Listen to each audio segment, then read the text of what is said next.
তাদেরকে অক্ষুণ্ণ রেখে আদালত কাজ করবে। এটাকে বুঝাচ্ছে জানেন, এটাকে বুঝাচ্ছে আমরা 18,500 চাকরিচ্যুত হয়েছি এবং আমাদের যে জেলবন্দীরা আছে এগুলো সম্পূর্ণ বৈধ।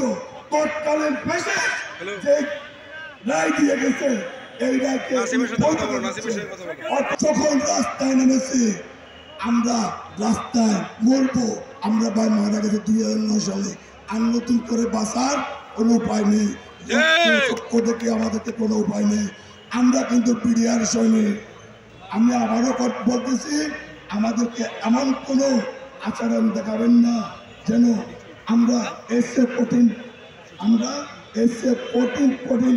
পদক্ষেপে যেত। কিন্তু মধ্যে দায়েরকৃত মামলা এবং সংশ্লিষ্ট মামলায় অভিযুক্তগণের দায় অপরাধ অক্ষুণ্ণ রেখে সংশ্লিষ্ট মামলায় অন্তর্ভুক্ত করা হয়নি এমন প্রকৃত অপরাধীদেরকে তদন্ত প্রক্রিয়ায় অন্তর্ভুক্ত করণ। এই যে এখানে একটা কথা লিখেছে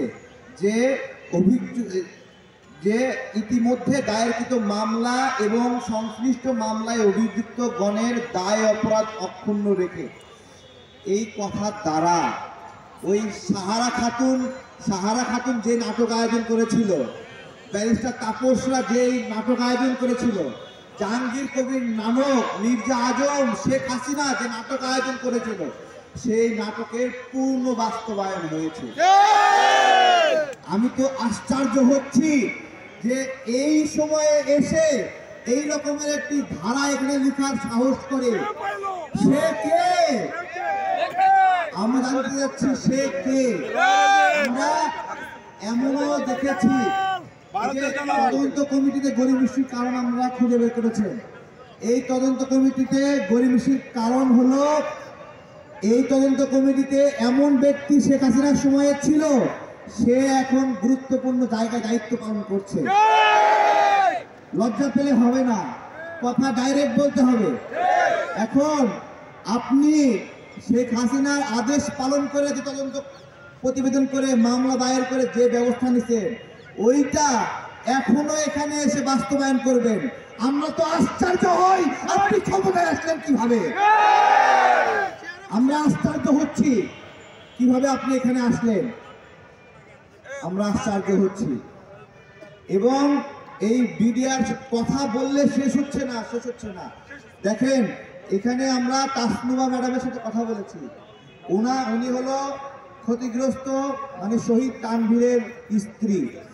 ওনাকে অদৃশ্য কারণে কথা বলতে দিয়ে না, কারণ উনি সত্যি কথাগুলো বলে ফেলেন, কারণ উনি ফাঁস করে দিয়েছেন এখানে ভারতীয়দেরকে পাওয়া গেছে।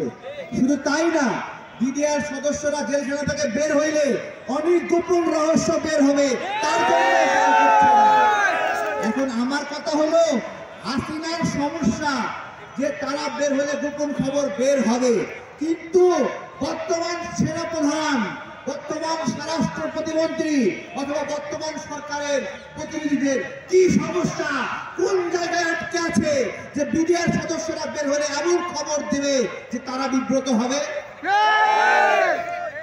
এইগুলো আমাদেরকে প্রশ্ন তুলছে। যত প্রশ্ন উঠছে তত মনের মধ্যে জিদ হচ্ছে যে এই ভাইদেরকে বের করা অতীব ফরজ হয়ে দাঁড়িয়েছে। ধন্যবাদ সবাইকে।